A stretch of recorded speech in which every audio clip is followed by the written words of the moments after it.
Good evening and नमस्कार। Welcome. आप सबका स्वागत करता हूं आज की माइज बेस सेशन में। मैं Isfaqur Rahman, regional head north east, और आज हम लोग हार्ट के बारे में बात करेंगे। दोस्तों, हमारे बॉडी में जितने भी ऑर्गन्स हैं उसमें से हार्ट का बीमारी, हार्ट का डिजीज सबसे ज्यादा क्रिटिकल है। हार्ट में अगर थोड़ा खतरनाक बीमारी हो जाती है या फिर आपका हार्ट थोड़ा ज्यादा कमजोर हो जाता है, इमीडिएटली 5, 10, 15 मिनट का अगर अंदर में अगर इसको ट्रीटमेंट ना मिले तो इंसान की डेथ हो सकती है। यही रीजन है कि हार्ट अटैक के तुरंत बाद 10, 15, 20 मिनट के बाद अगर हॉस्पिटल ना पहुंचे तो मामला बहुत सीरियस हो सकता है। और इसीलिए आपने अभी सुना कि हर साल 20 लाख हार्ट अटैक्स होते हैं हमारे देश में, और ये बहुत बड़ी नंबर है, ह्यूज नंबर। और ये नंबर पूरी दुनिया में सबसे ज्यादा हमारे देश में है। तो एक बहुत सीरियस कंसर्न, बहुत सीरियस मैटर है कार्डियोवास्कुलर हेल्थ, यानी हमारी हार्ट को सही रखना और इन बीमारियों के बारे में जानना। दोस्तों, मैं रिक्वेस्ट करूंगा इस वक्त आपके घर में जितने भी लोग हैं, आप सारे लोग प्लीज, सारे लोग इस सेशन को देखें। कोई स्टूडेंट्स होगा वो भी सीख सकता है। क्लास 10, 11, 12 के स्टूडेंट्स को बायोलॉजी का चैप्टर में आता है हार्ट, तो उनको सीखने में मदद मिलेगी। दोस्तों, पहला बात मैं आप सबसे शेयर करना चाहूंगा, आज के सेशन को सिर्फ बिजनेस पॉइंट ऑफ व्यू से ना देखें, इसको अपनी और अपनी फैमिली की सेहत के एंगल से देखें। क्योंकि हम उस देश में रहते हैं जहां पे ये बीमारी सबसे ज्यादा होती है पूरी दुनिया में। जैसा आप सब जानते हैं कि भारत वर्ष को diabetes capital of the world कहा जाता है, उसी तरह से दुनिया में सबसे ज्यादा दिल की बीमारी हमारे देश में होते हैं। तो जो भी पॉइंट्स आपको इंपॉर्टेंट लगेगा, जो भी चीज आपको जरूरत का लगेगा, आप उसको नोट कर सकते हैं। और आपके मन में कोई भी सवाल होगा तो आप सेशन के बाद आप नोट करके रखें सवाल, एंड ऑफ द सेशन आप पूछना, मैं आपको रिप्लाई करूंगा। So let's start.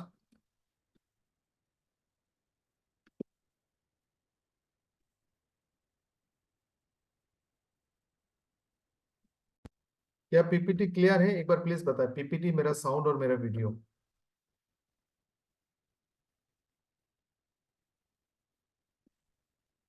ग्रेट।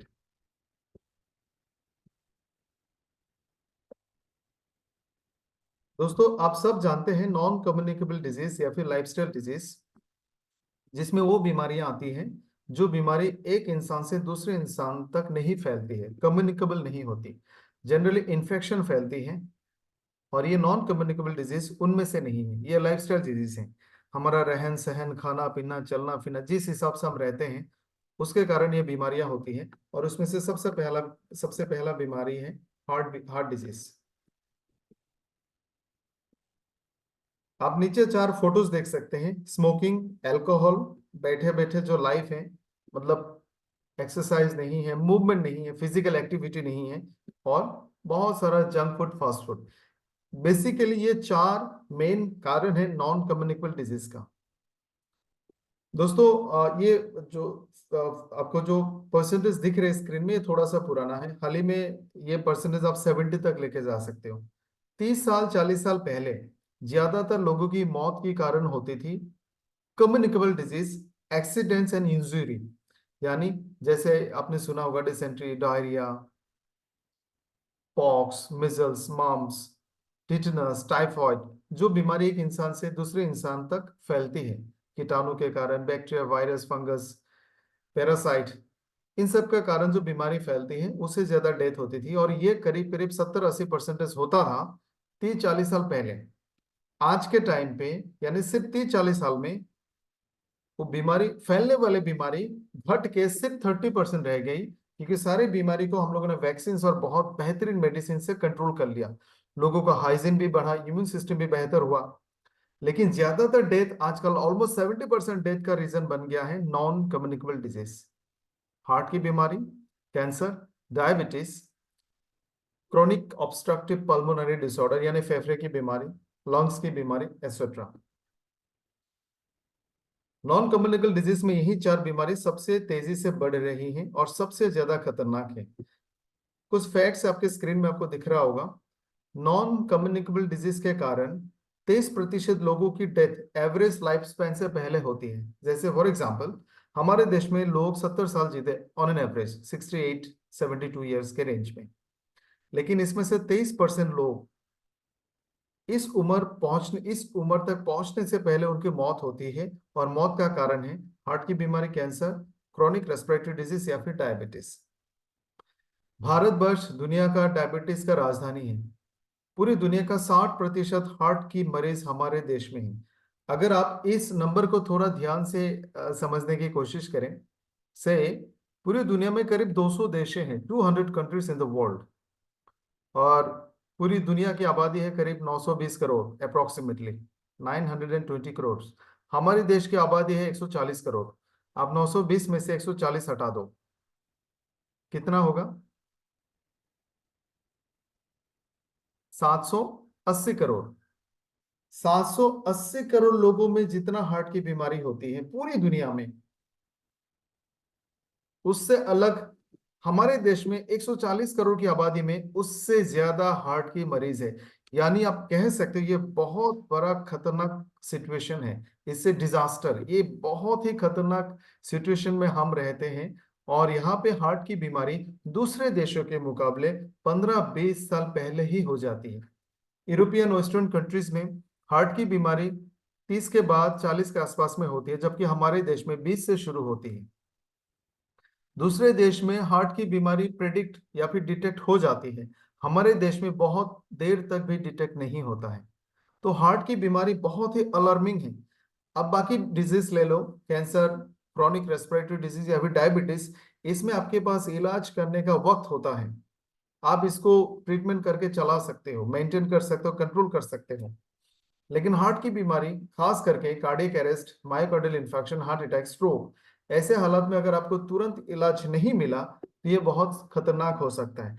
ऐसे हालात में हमारा देश में जो एक ग्रोइंग कंट्री है, जहां में आज भी health facilities, educational facilities, information लोगों तक वक्त पे नहीं पहुंचता, उसका सबसे बड़ा और सबसे अच्छा तरीका यही होगा कि लोगों को इन बीमारियों के बारे में, खास करके हार्ट की बीमारी के बारे में जानकारी मिले। जो चीज आप यहाँ पे सीख रहे हो, आप बिजनेस को थोड़ा साइड में रख दीजिए। आप जहां पे भी जाओगे, जिससे भी मिलोगे, उनको कम से कम 10-15 मिनट के लिए हार्ट डिजीज के बारे में बताना, कि रेगुलर बेसिस पे अपना ब्लड प्रेशर को नापे। अगर फैमिली में पेरेंट्स में से किसी के डायनेस्टी में हार्ट की बीमारी का हिस्ट्री रहा होगा, तो वो रेगुलर बेसिस पे ब्लड प्रेशर को मॉनिटर करें, डॉक्टर से सलाह डिस्कस करें, अपने वेट को काबू में रखें। अगर किसी को डायबिटीज है और ज्यादा केयरफुल हो। ये जो बेसिक मिनिमम इंफॉर्मेशन है, आप जितना शेयर करोगे लोगों को उतना फायदा हो सकता है। दोस्तों, ये इंसान का दिल है, देखने में बहुत ही प्यारा है, बहुत खूबसूरत है। इसके बारे में थोड़ा सा सीखेंगे आज, ताकि हमारे लिए हार्ट की बीमारी को समझना ज्यादा आसान हो जाए। मेरे हिसाब से दुनिया में जितने भी मशीन्स हैं, मैकेनिकल मशीन्स, इलेक्ट्रिकल इलेक्ट्रॉनिक्स की बात नहीं कर रहा, जो मैकेनिकल मशीन है, जो मशीन मूवमेंट करती है, जिसके थ्रू से कोई प्रोडक्ट गुजरती है, लाइक दैट, नॉट इलेक्ट्रॉनिक्स जैसे laptop, computer, not like that. Mechanical machines पूरी दुनिया में जितना है, मुझे लगता है ह्यूमन हार्ट से ज्यादा कॉम्प्लिकेटेड, ज्यादा एडवांस्ड, ज्यादा टेक्निकल कोई मशीन इस पूरे वर्ल्ड में नहीं है। हार्ट में 4 चेंबर होता है। आप बोल सकते हो छोटे छोटे 4 रूम्स होते हैं। 2 रूम्स में पूरे बॉडी से ब्लड, जिन जिस जिस ब्लड में ऑक्सीजन नहीं है, ऑक्सीजन आपने यूज कर लिया, जिस ब्लड में कार्बन डाइऑक्साइड है, वो ब्लड 2 चैम्बर में आता है। मतलब एक चैम्बर में पहले आता है, फिर दूसरे चैम्बर में भेजा जाता है। दूसरे चैम्बर से सारे ब्लड को लंग्स में भेजा जाता है। वहां से पूरा ब्लड लंग्स में से ऑक्सीजन लेके हार्ट के तीसरे चैम्बर में आता है। तीसरे चैम्बर में से चौथे चैम्बर में जाता है, और चौथे चैम्बर में से निकल के पूरे बॉडी में डिस्ट्रीब्यूट होता है। सुनने में बड़ा आसान लगता है। हर एक चैम्बर में से दूसरे चैम्बर में जब ब्लड गुजरता है, उसमें गेट होता है, एक एक छोटा सा दरवाजा होता है, जिसको वाल्व कहते हैं। इस तरह से हार्ट में, हार्ट के चैम्बर दोनों, दो साइड में दो दो चैम्बर हैं, और दोनों चैम्बर के बीच में एक बहुत बेहतरीन modern hi fi super advance technology का 2 वाल्व्स होता है। जब हार्ट ब्लड को पंप करके लंग्स में पहुंचाता है, तब भी एक वाल्व के क्रॉस करने के बाद लंग्स में पहुंचता है। जब वापस आके ऑक्सीजन वाला ब्लड पूरे बॉडी में दोबारा डिस्ट्रीब्यूट होता है, तब भी एक वाल्व के थ्रू से पास होता है।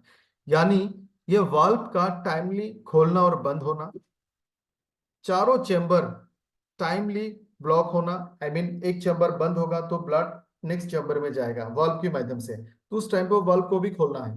फिर तुरंत ब्लड को गुजरने के बाद वाल्व को बंद होना है, दूसरे चैम्बर से तीसरे, तीसरे से चौथे। यानी ये जो पूरा जो साइकिल है, ये इतना टाइम सेंसिटिव है कि एक मिली सेकेंड का भी गड़बड़ होगा तो आपको बीमार घोषित कर दिया जाएगा। और ये पूरा काम काज जब बच्चा इंसान, जब बच्चा माँ की पेट में रहता है तब से लेकर जिस वक्त तक वो जिंदा रहता है, उसका हार्ट नॉन स्टॉप इस तरह का super modern update advance technical काम करते रहता है। यानी इसमें टाइम का बड़ा ही सेंसिटिव इशू है। एक मिली सेकेंड का टाइमिंग भी अगर गड़बड़ होगा तो हार्ट ठीक से काम नहीं कर पाएगा। अब जरा इस बात को थोड़ा आसान तरीके से मैं आपको समझा देता हूं। आप मान लो आप एक बिल्डिंग में रहते हो जो 10 मंजिला है या 20 मंजिला है। वो 20 मंजिला के ऊपर पानी पहुंचाने के लिए अगर आप कोई भी मोटर यूज करोगे तो छोटा मोटा मोटर काम नहीं कर पाएगा, कम से कम 5-6 हॉर्स पावर वाला मोटर यूज करना होगा।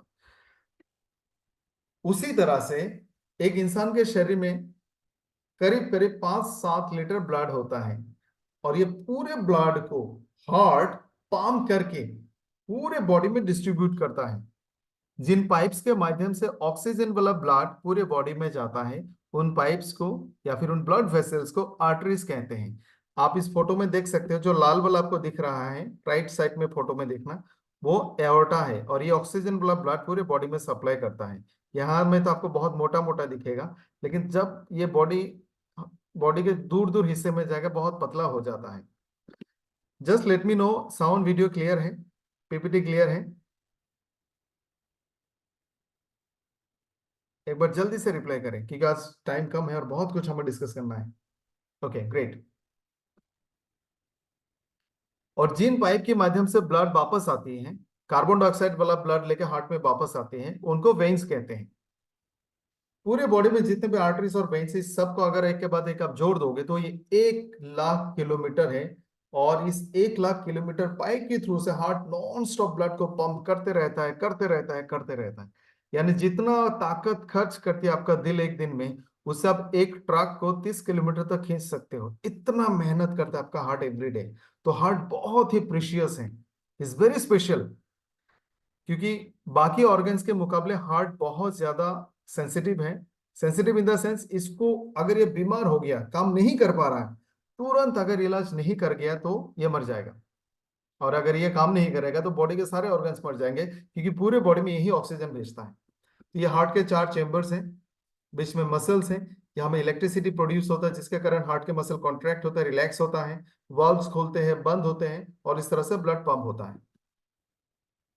मैंने थोड़ा आसान तरीके से आपको सिखाया, कभी फिर इसको बहुत डिटेल में हम लोग बाद में सीखेंगे।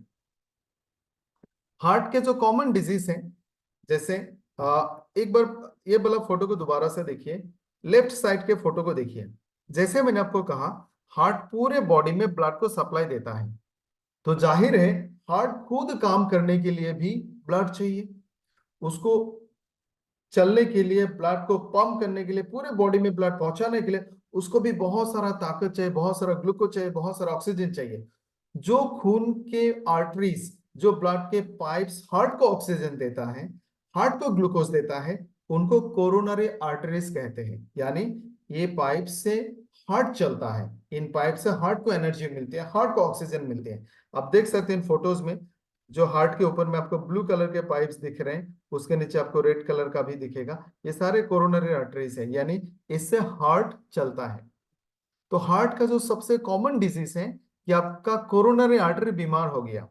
यानी जिन पाइप से हार्ट को चलने के लिए ब्लड मिलता है, हार्ट को जिंदा रहने के लिए, काम करने के लिए ब्लड और ऑक्सीजन मिलता है, उन पाइप्स में ब्लॉकेज हो सकता है, वो पाइप कमजोर हो सकता है, और उसी को ही कोरोनरी हार्ट डिजीज कहते हैं। एक और कॉमन डिजीज है स्ट्रोक और हाइपरटेंशन, यानी ब्लड प्रेशर का ज्यादा होना।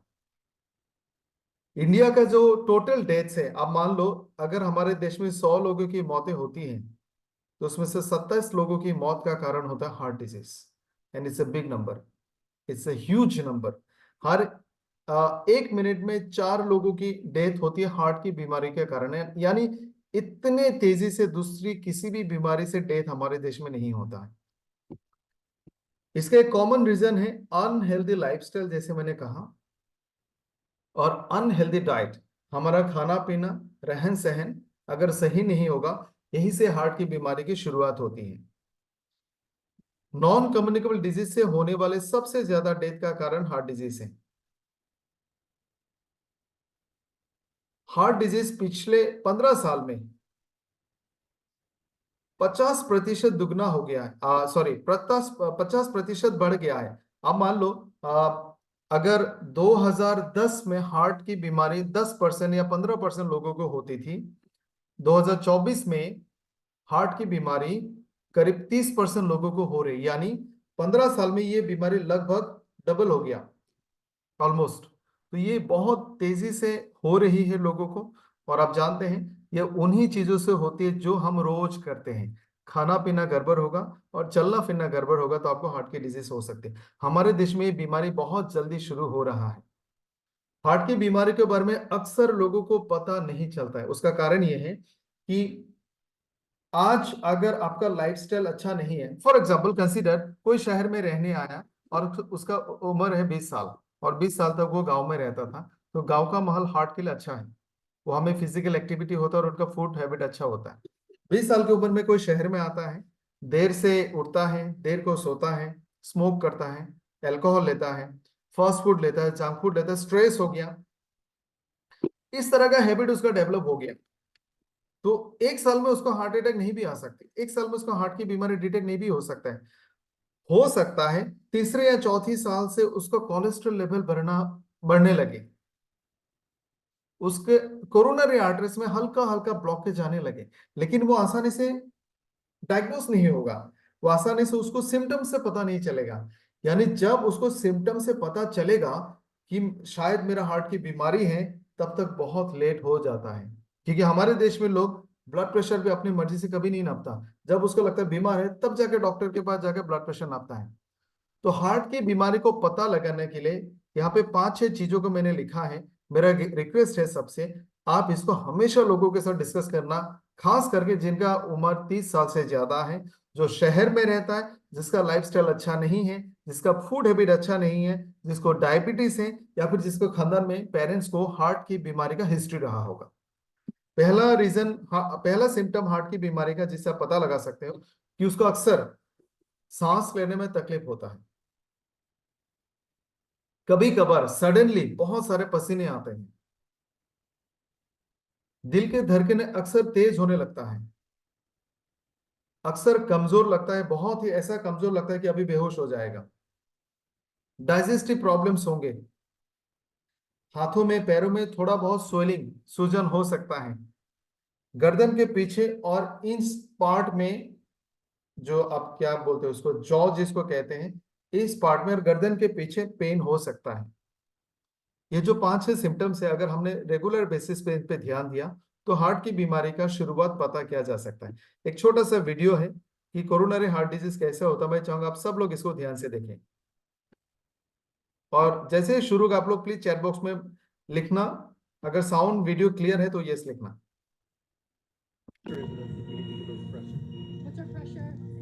जब एक हार्ट अटैक होता है तो नुकसान 3 कोरोनरी आर्टरीज में देखा जा सकता है। दिल, शरीर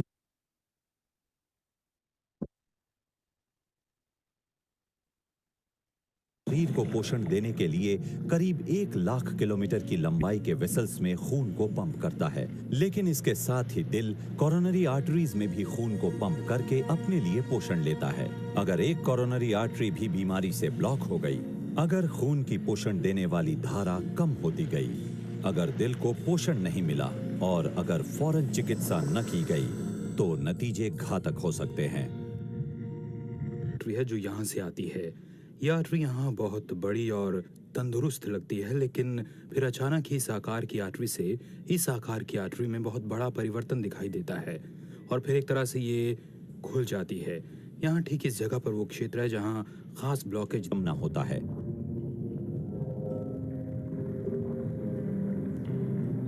तंदुरुस्त कोरोनरी आर्टरीज में खून का प्रवाह बिना किसी बाधा के होता है। बीमार हो चुकी कोरोनरी आर्टरीज में एक चर्बी युक्त तत्व जिसे प्लाक कहते हैं आर्टरी की दीवार पर जम जाता है और जैसे जैसे बीमारी बढ़ती है ये फूलकर दौड़ रहे खून के रास्ते में आने लगता है। इससे दिल के लिए लगातार जरूरी ऑक्सीजन और न्यूट्रिएंट्स ब्लॉक होने लगते हैं, जिससे समय समय पर सीने में दर्द या सांस के फूलने के सिम्टम्स दिखाई देते हैं।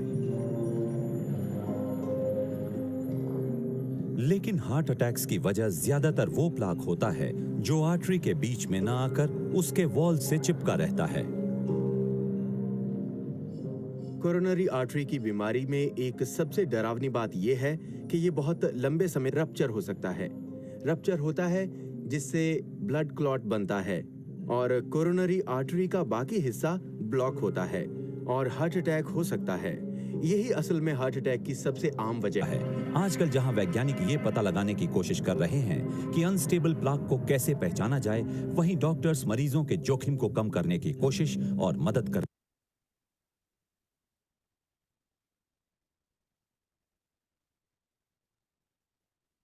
जो कॉमन हार्ट डिजीज है वो आपको इस फोटो में दिखेगा। सारे बीमारी का नाम भी लिखा है। जैसे मैंने आपसे कहा थोड़ी देर पहले कि बहुत सारे वाल्व्स होते हैं और वाल्व को टाइमली खोलना है और बंद होना है, तब जाकर हार्ट के सारे फंक्शन सही से काम करेगा।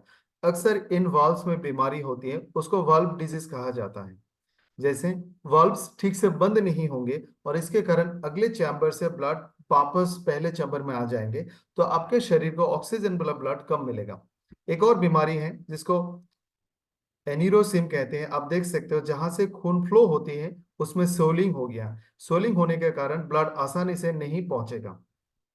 तीसरा बीमारी कार्डियक एरिथमिया। जैसे आप सब जानते हैं हार्ट, दिल की जो धड़कन है उसका एक साउंड होता है, लब डब लब डब लब डब। मेडिकल साइंस में हम इसको ऐसे सीखते हैं और इन आवाजों का कारण होता है जितने भी वाल्व्स है वो टाइम टू टाइम बंद होते हैं और खुलते हैं। ये रिदम अगर बिगड़ जाए तो आपका हार्ट बीमार है। आप कभी स्टेथोस्कोप लगा के खुद की हार्ट की आवाज सुन सकते हो, तो इसको कार्डियक एरिथमिया कहते हैं। कार्डियोमायोपैथी आप देख सकते हो सारे हार्ट के फोटोज में। उसके मुकाबले ये जो नीचे वाला मिडिल वाला हार्ट है, आप नीचे देखोगे इसका जो मस्कुलर लेयर है बहुत मोटा हो गया। यानी ये लेयर इतना मोटा हो जाता है कि ऊपर वाला चेम्बर छोटा हो गया, जिसके कारण ब्लड अच्छे से पूरे बॉडी में पंप नहीं होगा। पेरिकार्डिटाइटिस पेरिकार्डिटिस, इसमें हार्ट का जो नीचे वाला पोर्शन है जिसको बेस कहते हैं, वो हमें इन्फ्लेमेशन होता है, वो हमें पेन होगा, स्वेलिंग होगा, रेडनेस होगा, जिसके कारण भी हार्ट बहुत अच्छे से काम नहीं करता है।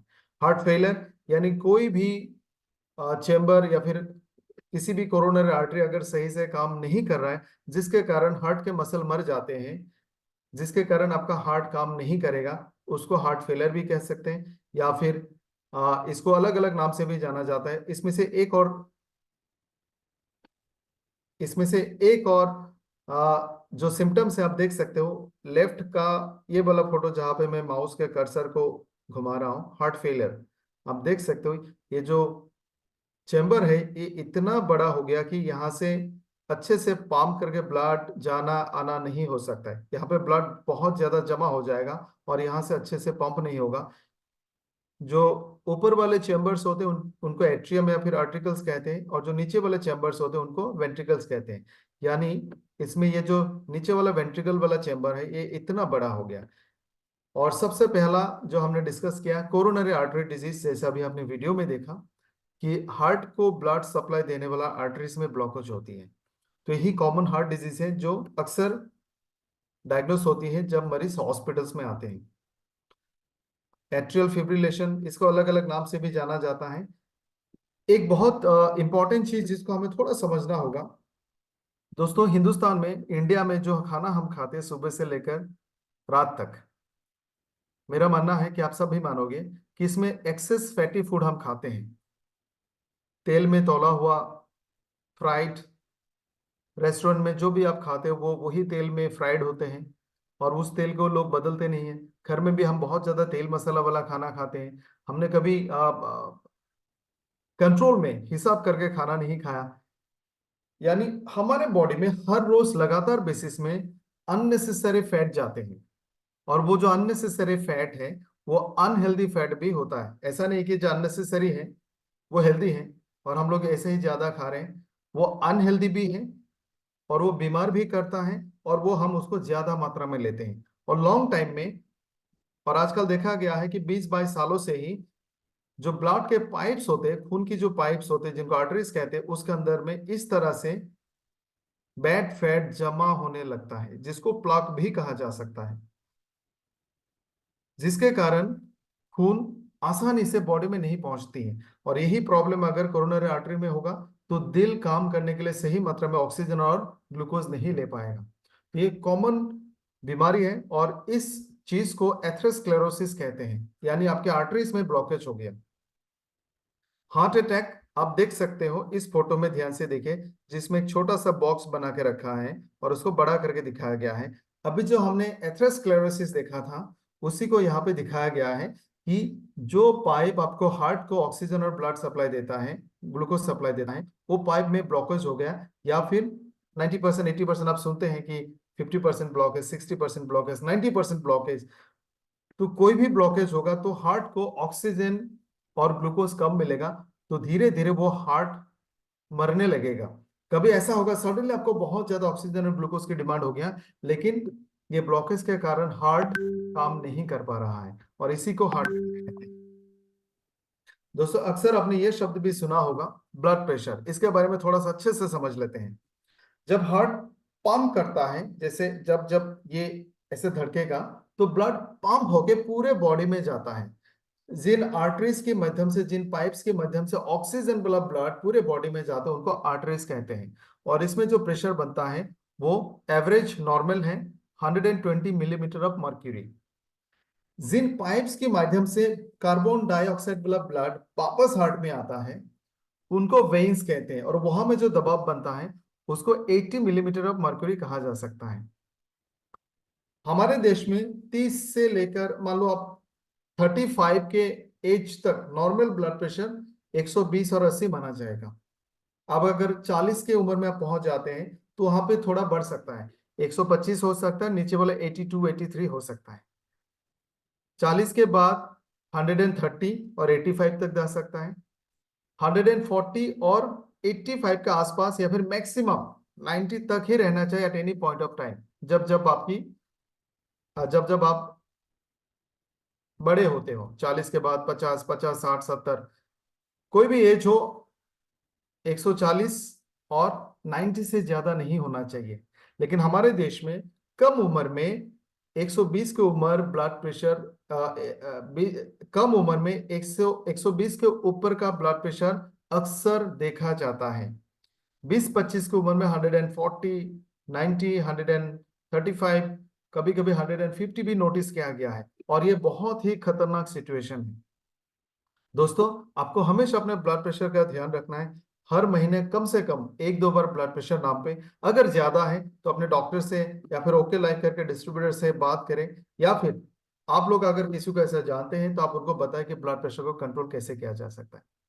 इस लिस्ट में ऐसे कुछ पॉइंट्स हमने डाले हैं जो हम अक्सर करते हैं। स्मोकिंग बहुत ही कॉमन है।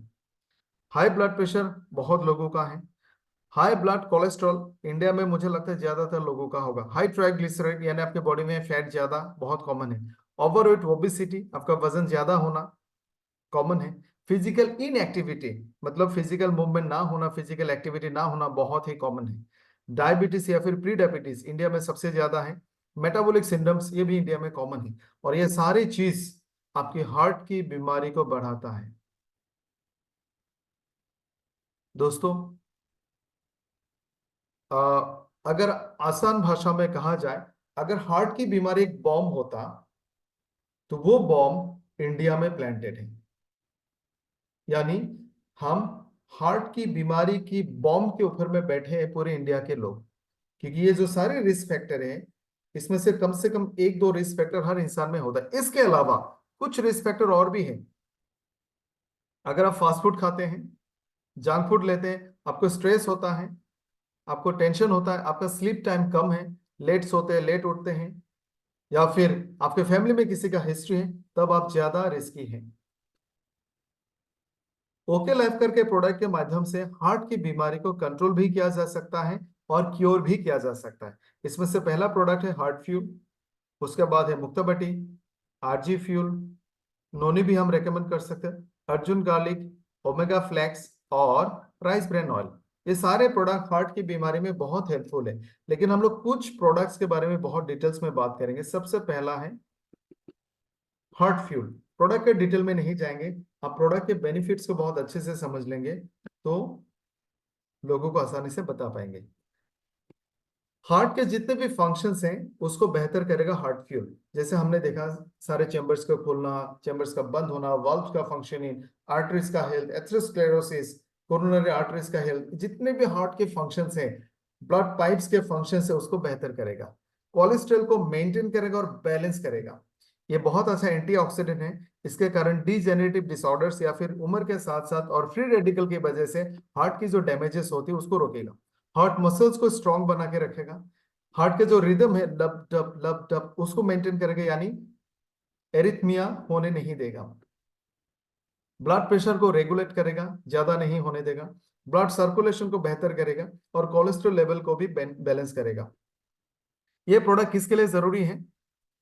जो भी लोग रिस्क फैक्टर में हैं, जिसके घर में भी हार्ट डिजीज का हिस्ट्री रहा होगा, जिसका ब्लड प्रेशर ज्यादा है, जो स्ट्रेस में रहता है, जिसका पल्पिटेशन ज्यादा, जो भी सिम्टम्स मैंने आपको पहले बताए थे, इसमें से कोई भी सिम्टम अगर किसी में है, आप उनको हार्ट फ्यूल सजेस्ट कर सकते हैं।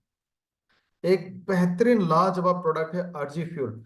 दोस्तों, ये एक बहुत ही मिराकुलर प्रोडक्ट है, मिराकुलस प्रोडक्ट है। और इसका जो डिस्कवरी कहा जाएगा कि एल आर्जिनिन, जो एक मामूली सा एमाइनो एसिड है और ये इतना शानदार वेसोडाइलेटर है, इस चीज की इन्वेंशन पे, डिस्कवरी पे उनको नोबेल प्राइज भी दिया गया था। और दोस्तों, प्रेगनेंसी में औरतों को, उन महिलाओं को ब्लड प्रेशर ज्यादा हो जाता है और उसको कम करने के लिए आरजी फ्यूल जैसा प्रोडक्ट ही रेकमेंड किया जाता है। ये इतना सेफ है।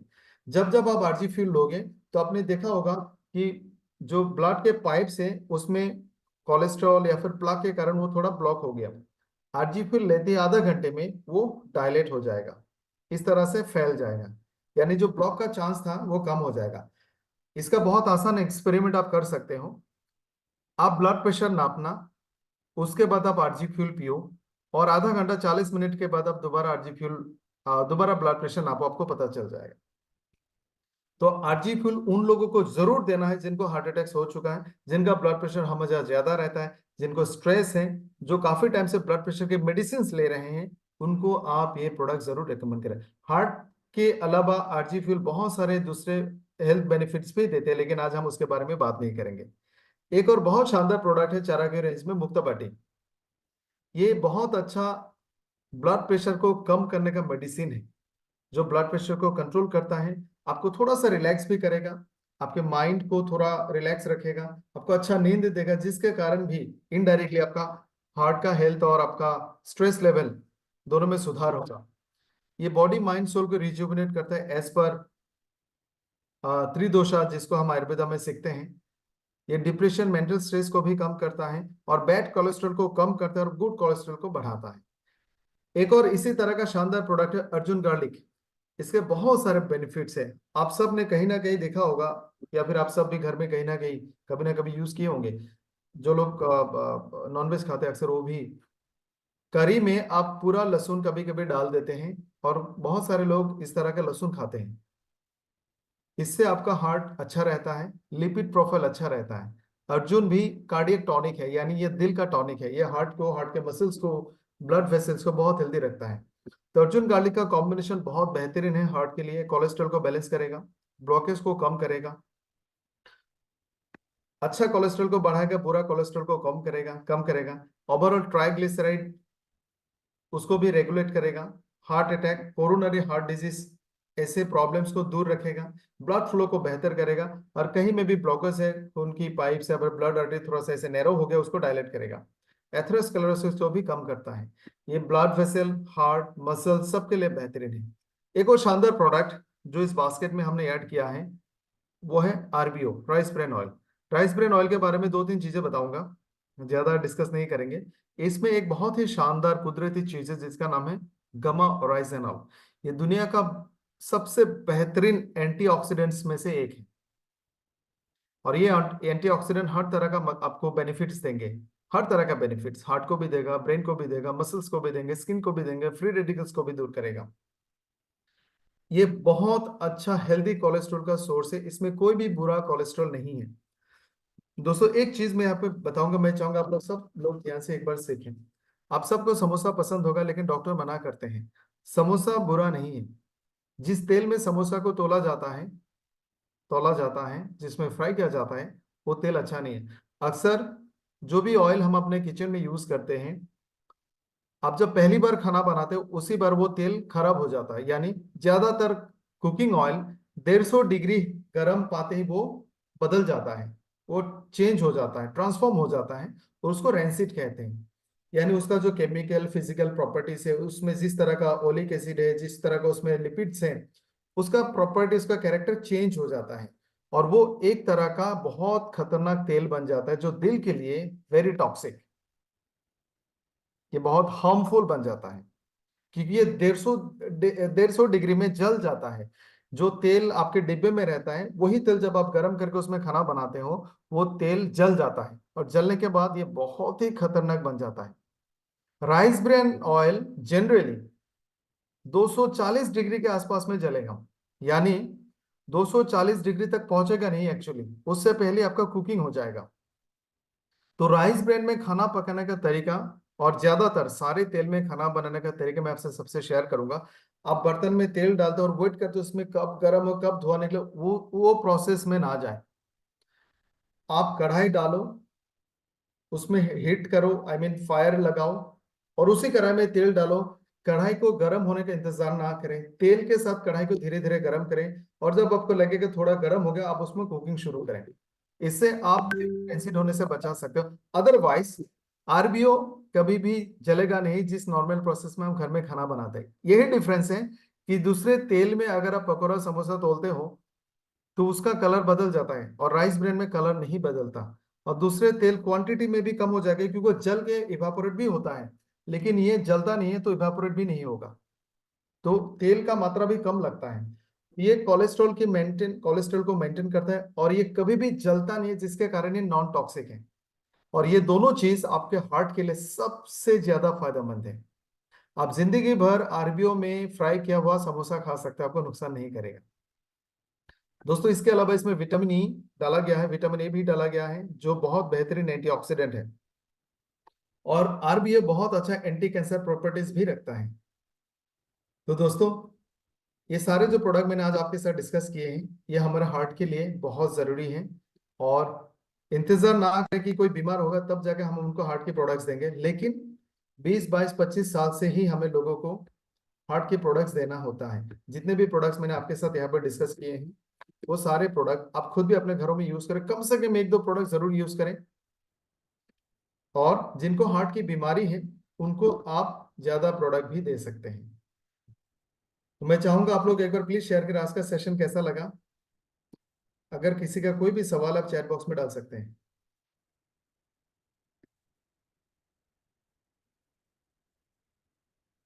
Thank you.